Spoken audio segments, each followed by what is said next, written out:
ടിപ്സിലേക്ക് എല്ലാവർക്കും സ്വാഗതം. അപ്പോൾ ഇന്ന് ഞാൻ വന്നിട്ടുള്ളത് ഒരു കേക്കിൻ്റെ റെസിപ്പിയുമായിട്ടാണ്. Galaxy cake. ഇത് എൻ്റെ ഒരു ഫ്രണ്ടിൻ്റെ റെസിപ്പിയാണ് കേട്ടോ. എനിക്ക് വളരെയധികം ഇഷ്ടമായി ഈ റെസിപ്പി കേട്ടപ്പോൾ തന്നെ. അപ്പോൾ നമുക്കിത് എങ്ങനെ തയ്യാറാക്കുന്നതെന്ന് നോക്കിയാലോ. അപ്പോൾ ഈ ഒരു കേക്ക് ബേക്കാക്കാൻ വേണ്ടിയിട്ട് ഇതുപോലുള്ള ബ്രെഡ് ലോഫിലും ഉണ്ടാക്കാം കേട്ടോ. ചെറുതാണെങ്കിൽ 2 എണ്ണം, വലുതാണെങ്കിൽ ഒരു ബ്രെഡ് ലോഫ് മതിയാകും. ഞാനിപ്പോൾ ഈ ഒരു ബേക്കിംഗ് ടിന്നിലാണ് ബേക്കാക്കി എടുക്കുന്നത്. ഇതിപ്പോൾ ബട്ടർ പേപ്പറൊക്കെ വെച്ചിട്ട് റെഡിയാക്കി വെച്ചിട്ടുള്ളതാണ്. പിന്നീട് കേക്കിനെ കട്ട് ചെയ്തിട്ട് 2ആക്കി എടുക്കുകയാണ് ചെയ്യുന്നത്. അപ്പോൾ ഇതിവിടെ മാറ്റി വെക്കാം. ഇതിൽ ചേർക്കുന്ന ഇൻഗ്രീഡിയൻ്റൊക്കെ ഞാൻ ഇവിടെ സബ് ടൈറ്റിൽ കൊടുക്കുന്നുണ്ട് കേട്ടോ, നിങ്ങൾക്ക് കാണുന്നുണ്ടാവും. പിന്നെ കൂടാതെ ഡിസ്ക്രിപ്ഷൻ ബോക്സിലും കൊടുക്കുന്നുണ്ട്. ഞാനിപ്പോൾ ചെയ്യുന്ന എല്ലാ റെസിപ്പീൻ്റെ ഇൻഗ്രീഡിയൻറ്റും ഡിസ്ക്രിപ്ഷൻ ബോക്സിൽ കൊടുക്കാറുണ്ട് കേട്ടോ. ഞാനിവിടെ എടുത്തിട്ടുള്ള കൊക്കോ പൗഡർ കാഡ്ബറീസിൻ്റെതാണ് കേട്ടോ. ഹർഷീസിൻ്റെ വേണമെങ്കിൽ എടുക്കാം. ഇത് രണ്ടും നല്ല സ്മെല്ല് കിട്ടുന്ന കൊക്കോ പൗഡറാണ്. എല്ലാ ഇൻഗ്രീഡിയൻറ്റും ചേർത്ത ശേഷം നല്ലോണം മിക്സാക്കി വെക്കുക. വളരെ ഇമ്പോർട്ടൻ്റ് ആയിട്ടുള്ളൊരു സ്റ്റെപ്പാണ് കേട്ടോ ഇത്. നല്ലോണം മിക്സാക്കി എടുക്കണം. ഇത് നോർമലി ചെയ്യുന്ന കേക്കിനേക്കാളും നല്ല ഡിഫറൻസ് ഉണ്ട് കേട്ടോ. ചില റെസിപ്പി കാണുമ്പോൾ തന്നെ നമുക്ക് ട്രൈ ചെയ്യണമെന്ന് തോന്നാറുണ്ട്. ഇത് ഞാൻ പറഞ്ഞ പോലെ എൻ്റെ ഒരു ഫ്രണ്ടിൻ്റെ റെസിപ്പിയാണ്, കൗസി റഹീം.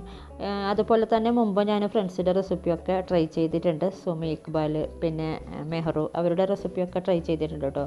ഇതിപ്പോൾ നല്ലോണം മിക്സ് ആയിട്ടുണ്ട്. ഇത് നമുക്ക് മാറ്റി വെക്കാം. ഇനി നമുക്ക് ചോക്ലേറ്റ് ഗനാഷ് ഉണ്ടാക്കണം. അതിന് ഞാനിവിടെ 100 ഗ്രാം ഗാലക്സി ചോക്ലേറ്റ് എടുത്തിട്ടുണ്ട്. കൂടാതെ 200 ഗ്രാം കുക്കിംഗ് ചോക്ലേറ്റ് എടുത്തിട്ടുണ്ട്. ഇത് രണ്ടും സെപ്പറേറ്റ് ആട്ടോ ഗനാഷാക്കി എടുക്കുന്നത്. ഫ്രഷ് ക്രീമും കൂടെ ചേർത്തിട്ട് ആദ്യം ഈ ഗാലക്സി ചോക്ലേറ്റ് ഒന്ന് ഇട്ട് കൊടുക്കുക ഒരു ബൗളിലേക്ക്. ഞാനിവിടെ ഓവനിലാട്ടോ മെൽറ്റ് ചെയ്തെടുക്കുന്നത്. നിങ്ങൾ ഗ്യാസ് സ്റ്റോപ്പിലാണ് ചെയ്യുന്നതെങ്കിൽ ഒരു പാത്രത്തിലോട്ടാക്കി ലോ ഫ്ലെയിമിൽ വെച്ച് കൊടുത്താൽ മതി. ഇതിലേക്ക് 1/2 കപ്പ് ഫ്രഷ് ക്രീമും കൂടെ ചേർത്തിട്ട് മെൽറ്റ് ചെയ്തെടുക്കണം, ചൂടാക്കി എടുക്കണം. ഇനി അതുപോലെ തന്നെ നമുക്ക് ഈ കുക്കിംഗ് ചോക്ലേറ്റ് വേറൊരു ബൗളിലേക്ക് ഇട്ട് കൊടുക്കുക. Cooking chocolate best milk chocolate ആട്ടോ. എനിക്ക് കിട്ടാത്തത് കൊണ്ട് ഞാൻ ഡാർക്ക് എടുത്തതേ ഉള്ളൂ. ഇതിലേക്ക് 1 കപ്പ് ഫ്രഷ് ക്രീം ചേർത്ത് കൊടുക്കുക. എന്നിട്ട് ഇത് രണ്ടും സെപ്പറേറ്റ് ആയിട്ട് മെൽറ്റ് ചെയ്തെടുക്കുക. അപ്പോൾ ഇത് രണ്ടും സെപ്പറേറ്റ് ആയിട്ട് ഗനാഷാക്കി എടുത്ത് വരാം കേട്ടോ. ഞാനിപ്പോൾ 2 ടൈപ്പിലുള്ള ചോക്ലേറ്റ് മെൽറ്റാക്കി എടുത്തിട്ടുണ്ട് കേട്ടോ. ഈ ഒരു ഗനാഷ അവസാനം കേക്കിൻ്റെ മുകളിലേക്ക് ഒഴിച്ചു കൊടുക്കാനാണ്. അപ്പോൾ ആ ഒരു സമയത്ത് ഇത് കുറച്ച് കട്ടിയായിട്ടുണ്ടാകും. അപ്പോൾ ജസ്റ്റ് ഒന്ന് ചൂടാക്കി എടുക്കണം കേട്ടോ. പിന്നെ ഈ ഒരു ചോക്ലേറ്റ് നമുക്ക് ഈ ഒരു ബാറ്ററിലേക്ക്, ഈ ഒരു ഗനാഷ ബാറ്ററിലേക്ക് കുറച്ച് ആവശ്യമുണ്ട്, ഒരു 2 ടേബിൾ സ്പൂൺ. അതുകൊണ്ടാണ് നമ്മളിപ്പോഴേ ചെയ്യുന്നത്. അല്ലെങ്കിൽ കേക്ക് ബേക്കാവുന്ന സമയത്തോ അല്ലെങ്കിൽ അവസാനം ചെയ്താൽ മതിയായിരുന്നു. ഇത് രണ്ടും നമുക്ക് മാറ്റി വെക്കാം കേട്ടോ. ഇനി മുട്ടയും ഷുഗറും ചേർത്ത് ഒന്ന് ബീറ്റാക്കി എടുക്കണം. ഞാനിപ്രാവശ്യം മിക്സിയിലാട്ടോ ചെയ്യുന്നത്. അപ്പോൾ എഗ് ബീറ്റർ ഇല്ലാത്തവർക്കും ചെയ്യാമല്ലോ. ഞാനിവിടെ 3 മുട്ടയും 1/4 കപ്പ് ഷുഗറും എടുത്തിട്ടുണ്ട്. ഇത് ഒന്ന് ബീറ്റാക്കി എടുക്കുക. നിങ്ങൾക്ക് വേണമെങ്കിൽ ഞാൻ നേരത്തെ ചെയ്ത ആ ഒരു മെത്തേഡിലും ചെയ്യാം കേട്ടോ. ഇതിപ്പോൾ ബീറ്റ് ചെയ്തെടുത്തിട്ടുണ്ട് കേട്ടോ. ഇനി ഇതിലേക്ക് 1/4 കപ്പ് ഓയിലും 2 ടേബിൾ സ്പൂൺ മെൽറ്റ് ചെയ്ത ബട്ടർ, മെൽറ്റ് ചെയ്തതല്ലെങ്കിൽ റൂം ടെമ്പറേച്ചറിലുള്ള ബട്ടർ ആയാലും മതി, 2 ടേബിൾ സ്പൂൺ ഇട്ട് കൊടുക്കുക. ഇനി ഇതിലേക്ക് 1/4 കപ്പ് തൈരും 1/4 കപ്പ് പാലും കൂടെ ചേർത്തിട്ട് ഒന്നും കൂടെ ബീറ്റ് ചെയ്തെടുക്കണം. നമ്മുടെ സാധാരണ പാൽ കേട്ടോ, അല്ലെങ്കിൽ 1/2 കപ്പ് ബട്ടർ മിൽക്ക് ഒഴിച്ചു കൊടുത്താലും മതി. എന്നിട്ടൊന്ന് ബീറ്റ് ചെയ്തെടുക്കാം. ഞാനിപ്പോൾ ഇത് ബീറ്റാക്കി എടുത്തിട്ടുണ്ട്. ഇനി നമുക്കിത് വലിയൊരു പാത്രത്തിലേക്ക് മാറ്റാം. ഇപ്പോൾ നിങ്ങൾക്ക് കാണുമ്പോൾ തന്നെ മനസ്സിലാവുന്നുണ്ടാവും ഞാൻ എപ്പോഴും ചെയ്യാറുള്ള കേക്കിൻ്റെ ബാറ്ററും ഈ ഒരു ബാറ്ററും തമ്മിൽ എത്ര ഡിഫറൻസ് ഉണ്ടെന്ന്. അപ്പോൾ ഈ ഒരു കേക്കിന് ഇങ്ങനെ ചെയ്താലും മതി. അപ്പോൾ എഗ് ബീറ്റർ ഇല്ലാത്തവർക്കും ചെയ്യാമല്ലോ എന്ന് വിചാരിച്ചിട്ട് ഈ ഒരു മെത്തേഡിൽ കാണിച്ചതാണ്. ഇനി നമ്മൾ നേരത്തെ തയ്യാറാക്കി വെച്ച ഗാലക്സി ചോക്ലേറ്റ് ഗനാഷ ഒരു 2 ടേബിൾ സ്പൂൺ ചേർത്ത് കൊടുക്കുക. എന്നിട്ട് ഈ ബാലൻസ് ഉള്ള ഗനാഷ ഫ്രീസറിൽ സൂക്ഷിക്കണം കേട്ടോ. ഇനി നമ്മൾ നേരത്തെ മിക്സാക്കി വെച്ച ഡ്രൈ ഇൻഗ്രീഡിയൻസ് ചേർത്തിട്ട് ഒന്ന് മിക്സാക്കി എടുക്കുക. പിന്നെ 1/2 ടീസ്പൂൺ വാനില എസൻസും കൂടെ ചേർത്ത് കൊടുക്കണം കേട്ടോ.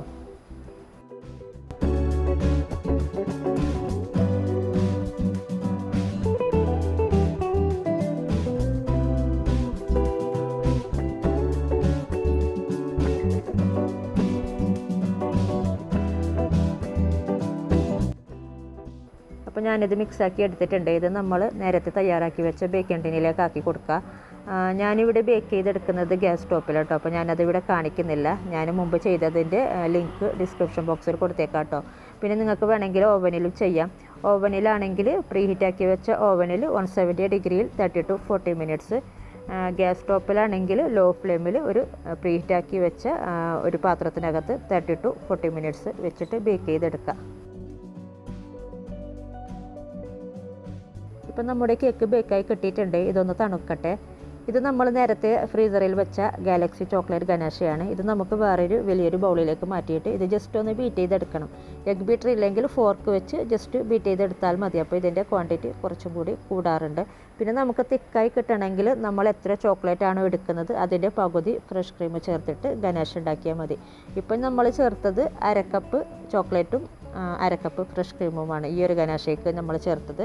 100 ഗ്രാം എന്ന് പറയുമ്പോൾ ഓൾമോസ്റ്റ് 1/2 കപ്പ് ചോക്ലേറ്റ് വരും. അപ്പോൾ നിങ്ങൾക്ക് നേരെ മറിച്ച് ഇത് തിക്കായി കിട്ടണമെങ്കിൽ 1/2 കപ്പ് ചോക്ലേറ്റും 1/4 കപ്പ് ഫ്രഷ് ക്രീമും ചേർത്തിട്ട് ഗനാഷ് ഉണ്ടാക്കിയാൽ മതി. ഇതിപ്പോൾ കണ്ടില്ലേ, കുറച്ചും കൂടി ഇതിൻ്റെ ക്വാണ്ടിറ്റി കൂടിയിട്ടുണ്ട്. അതേപോലെ ഇതിൻ്റെ കളറും ചേഞ്ച് ആയിട്ടുണ്ട്.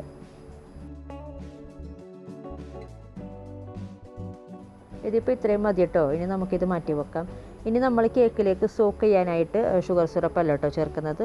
ഒരു 3 ടേബിൾ സ്പൂൺ മിൽക്ക് മെയ്ഡ്, ഒരു 1/4 കപ്പ് പാലും കൂടെ ചേർത്തിട്ട് ഒന്ന് മിക്സാക്കി വെക്കുക.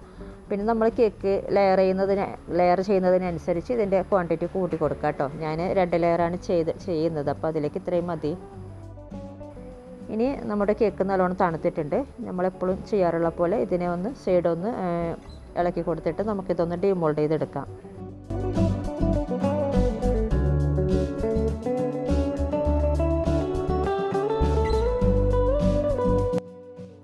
നമ്മൾ മുട്ടയൊക്കെ മിക്സിയിൽ അടിച്ചിട്ടല്ലേ ബീറ്റ് ചെയ്ത്, എന്നിട്ട് പോലും കേക്ക് നല്ല പൊങ്ങി കിട്ടിയിട്ടുണ്ട്, നല്ല സോഫ്റ്റായിട്ട് കിട്ടിയിട്ടുണ്ട് കേട്ടോ.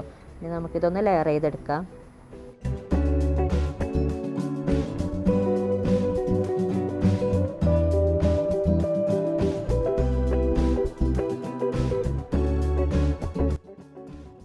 ഇനി നമ്മൾ നേരത്തെ മിക്സാക്കി വെച്ച മിൽക്ക് മെയ്ഡും മിൽക്കും ആ ഒരു മിക്സിയില്ലേ അത് ഇതിലേക്ക് സ്പ്രെഡാക്കി കൊടുക്കാം. എല്ലാ ഭാഗത്തേക്കും എത്തുന്ന വിധത്തിൽ ഇങ്ങനെ സ്പ്രെഡാക്കി കൊടുക്കാം കേട്ടോ.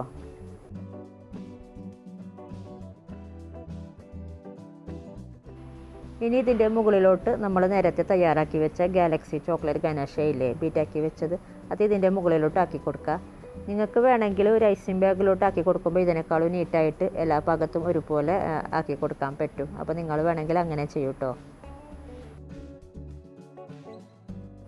ഇനി ഇതിൻ്റെ മുകളിലോട്ട് കുറച്ച് ക്രഷാക്കി വെച്ച കാഷ്യൂ, പിന്നെ ചെറുതായിട്ട് പീസാക്കി വെച്ച ഗാലക്സി ചോക്ലേറ്റും കൂടെ ജസ്റ്റ് വിതറി കൊടുക്കാം കേട്ടോ.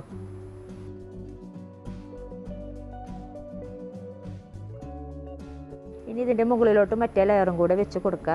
നമുക്ക് ഈ ഒരു സമയത്ത് ചോക്ലേറ്റ് ഗനാഷ് ഉണ്ടാക്കിയാൽ മതി കേട്ടോ. ഇതിൻ്റെ മുകളിലോട്ട് ഒഴിക്കാനായിട്ട് കുക്കിംഗ് ചോക്ലേറ്റിൽ ഗനാഷ് ഉണ്ടാക്കി വെച്ചില്ലേ നേരത്തെ, അത് നമ്മൾ നേരത്തെ ഉണ്ടാക്കി വെക്കുമ്പോൾ അതൊന്ന് തിക്കായിട്ടുണ്ടാവും. അപ്പോൾ ജസ്റ്റ് ഒന്ന് ചൂടാക്കി എടുക്കണം കേട്ടോ. എന്നിട്ട് ഇതിൻ്റെ മുകളിലോട്ട് നമുക്ക് അങ്ങനെ തന്നെ ഗനാഷ് ഒഴിച്ച് കൊടുക്കാം. ഞാൻ ഇങ്ങനെ ഒരു കേക്ക് കട്ട് ചെയ്തിട്ട് 2 എടുത്തിട്ടാണ് ഗനാഷ് ഒഴിച്ച് കൊടുക്കുന്നത് കേട്ടോ.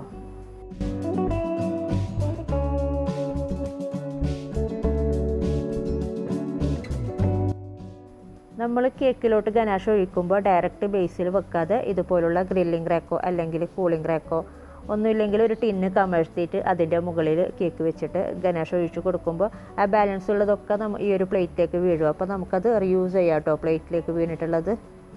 ഇതുപോലെ തന്നെ മറ്റേ പീസും കൂടി ഇതുപോലെ തന്നെ ചെയ്തെടുക്കുക. എന്നിട്ട് ഇത് നല്ലോണം ഒന്ന് സെറ്റായതിന് ശേഷം ഇത് നമുക്കൊരു ബേസിലോട്ട് മാറ്റിയിട്ട് നമുക്ക് ഇഷ്ടമുള്ള രീതിയിൽ ഡെക്കറേറ്റ് ചെയ്തെടുക്കാം കേട്ടോ.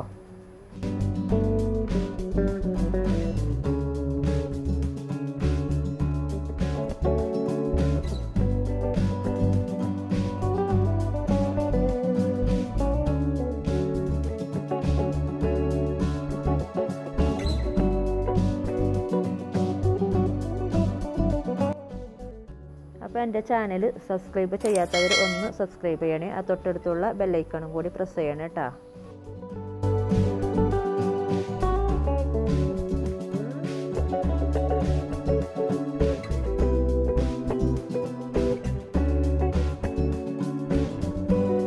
അപ്പോൾ നല്ലൊരു റെസിപ്പിയാണ് കേട്ടോ ഇത്. എല്ലാവരും ട്രൈ ചെയ്ത് നോക്കുക, അഭിപ്രായങ്ങൾ അറിയിക്കുക.